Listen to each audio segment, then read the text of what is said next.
Folklore and Legends Scandinavian by Charles John Tibbets. The Legend of Thorgunna. A ship from Iceland chanced to winter in a haven near Hogafels. Among the passengers was a woman named Thorgunna, a native of the Hebrides, who was reported by the sailors to possess garments and household furniture of a fashion far surpassing those used in Iceland. Thurida, sister of Pontiff Snarro and wife of Thorod, a woman of a vain and covetous disposition, attracted by these reports, made a visit to the stranger, but could not prevail upon her to display her treasures. Persisting, however, in her inquiries, she pressed Thorgunna to take up her abode at the house of Thorod. The Hebridean reluctantly assented, but added that as she could labor at every usual kind of domestic industry, she trusted in that manner to discharge the obligations she might lie under to the family, without giving any part of her property in recompense of her lodging. As Thurida continued to urge her request, Thorgunna accompanied her to Froda, the house of Thorod, where the seaman deposited a huge chest and cabinet containing the property of her new guest, which Thurida viewed with curious and covetous eyes. So soon as they had pointed out to Thorgunna the place assigned for her bed, she opened the chest and took forth such an embroidered bed coverlid and such a splendid and complete set of tapestry hangings and bed furniture of English linen interwoven with silk as had never been seen in Iceland. "Sell to me," said the covetous matron, "this fair bed furniture." "Believe me," answered Thorgunna, "I will not lie upon straw in order to feed my pomp and vanity." An answer which so greatly displeased Thurida that she never again repeated her request. Thorgunna, to whose character subsequent events added something of a mystical solemnity, is described as being a woman of a tall and stately appearance, of a dark complexion, and having a profusion of black hair. She was advanced in age, assiduous in the labors of the field and of the loom, faithful attendant upon divine worship, grave, silent, and solemn in domestic society. She had little intercourse with the household of Thorod, and showed particular dislike to two of its inmates. These were Thorir, having lost a leg in the skirmish between Thorbjorn and Thorian the Black, was called Thor Woodenleg, from the substitute he had adopted, and his wife Thorgrima, called Galdrakina, wicked sorceress, from her supposed skill in enhancements. Kjartan, the son of Thurida, a boy of excellent promise, was the only person of the household to whom Thorgunna showed much affection, and she was much vexed at times when the childish petulance of the boy made an indifferent return to her kindness. After the mysterious stranger had dwelt at Froda for some time, and while she was laboring in the hayfield with the other members of the family, a sudden cloud from the northern mountain led Thorod to anticipate a heavy shower. He instantly commanded the hay workers to pile up in ricks the quantity which each had been engaged in turning to the wind. It was afterwards remembered that Thorgunna did not pile up her portion, but left it spread on the field. The clouds approached with great celerity, and sank so heavily around the farm that it was scarce possible to see beyond the limits of the field. A heavy shower next descended, and so soon as the clouds broke away and the sun shone forth, it was observed that it had rained blood. That which fell upon the ricks of the other laborers soon dried up, but what Thorgunna had wrought upon remained wet with gore. The unfortunate Hebridean, appalled at the omen, betook herself to her bed, and was seized with mortal illness.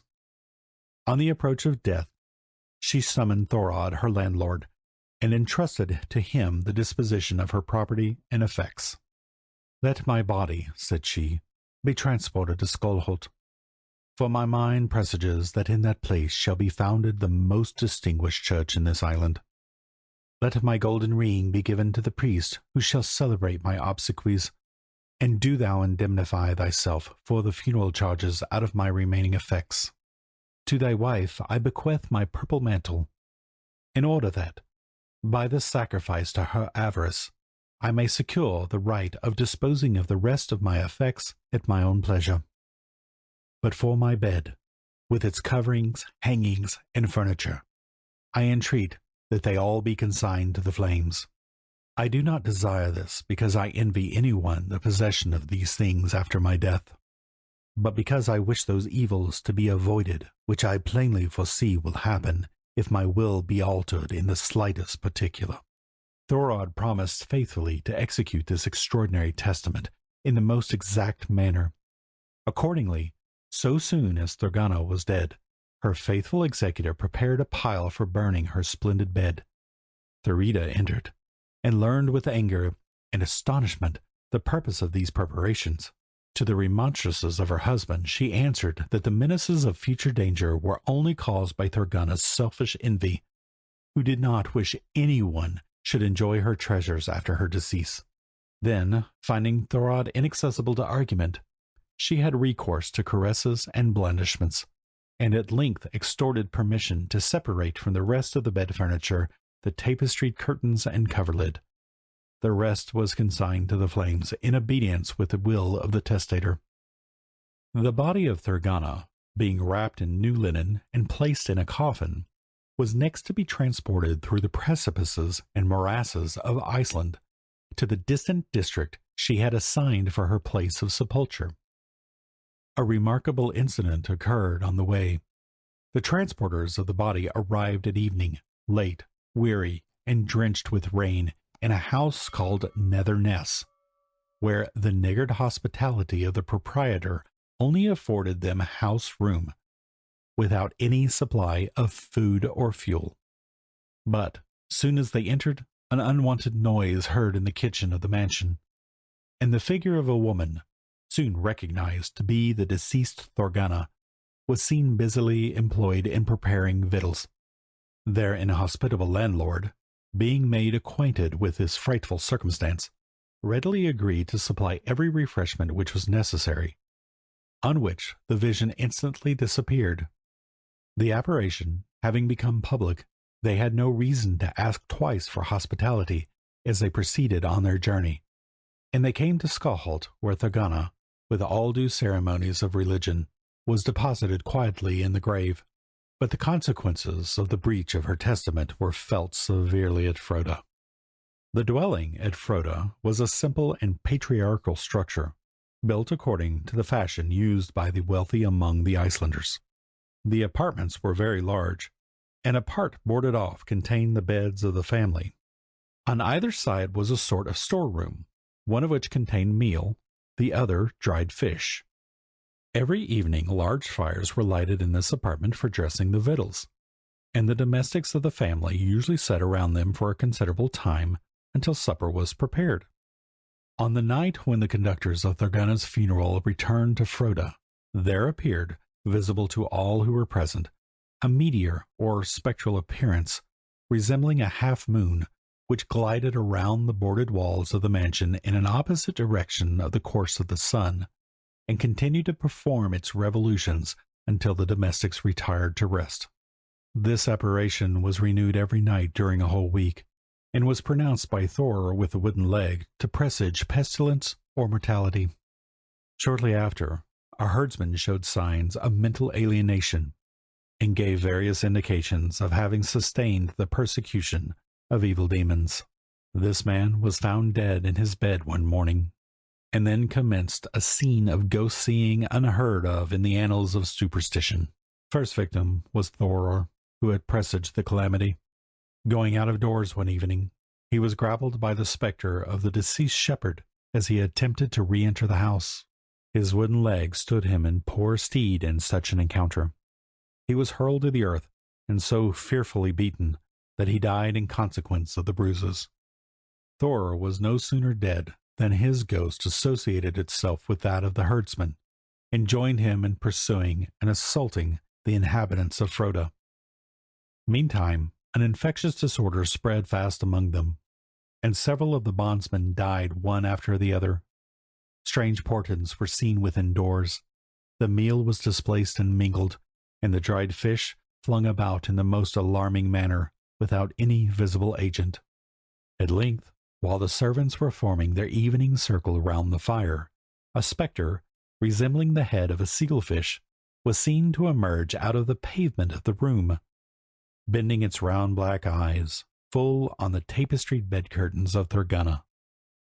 Some of the domestics ventured to strike at this figure, but far from giving way, it rather erected itself further from the floor, until Kiartan, who seemed to have natural predominance over these supernatural prodigies, seizing a huge forge hammer, struck the seal repeatedly on the head and compelled it to disappear, forcing it down into the floor, as if it had driven a stake into the earth. The prodigy was found to intimate a new calamity. Thorod, the master of the family, had some time before set forth on a voyage to bring home a cargo of dried fish. But in crossing the river Inna, the skiff was lost, and he perished with the servants who attended him. A solemn funeral feast was held at Froda, in memory of the deceased, when, to the astonishment of the guests, the apparition of Thorod and his followers seemed to enter the apartment dripping with water. Yet this vision excited less horror than might have been expected, for the Icelanders, though nominally Christians, retained, among other pagan superstitions, a belief that the spectres of such drowned persons as had been favorably received by the goddess Rana were wont to show themselves at their funeral feast. They saw, therefore, with some composure, Thorod and his dripping attendants plant themselves by the fire, from which all mortal guests retreated to make room for them. It was supposed this apparition would not be renewed after the conclusion of the festival, but so far were their hopes disappointed that, so soon as the morning guests had departed, the fires being lighted, Thorod and his comrades marched in on one side, drenched as before with water. On the other entered Thor, heading all of those who had died in pestilence, and who appeared covered with dust. Both parties seized the seats by the fire, while the half-frozen and terrified domestics spent the night without either light or warmth. The same phenomenon took place the next night, though the fires had been lighted in a separate house, and at length Kiartan was obligated to compound matters with the spectres by kindling a large fire for them in the principal apartment and one for the family and domestics in a separate hut. This prodigy continued during the whole feast of Jol. Other portents also happened to appall this devoted family. The contagious disease again broke forth, and when anyone fell a sacrifice to its spectre, was sure to join the troop of persecutors, who had now almost full possession of the mansion of Froda. Thorgrima Galdrakina, wife of Thor, was one of these victims, and in short, of 30 servants belonging to the household, 18 died, 5 fled for fear of the apparitions, so that only 7 remained in the service of Kiartan.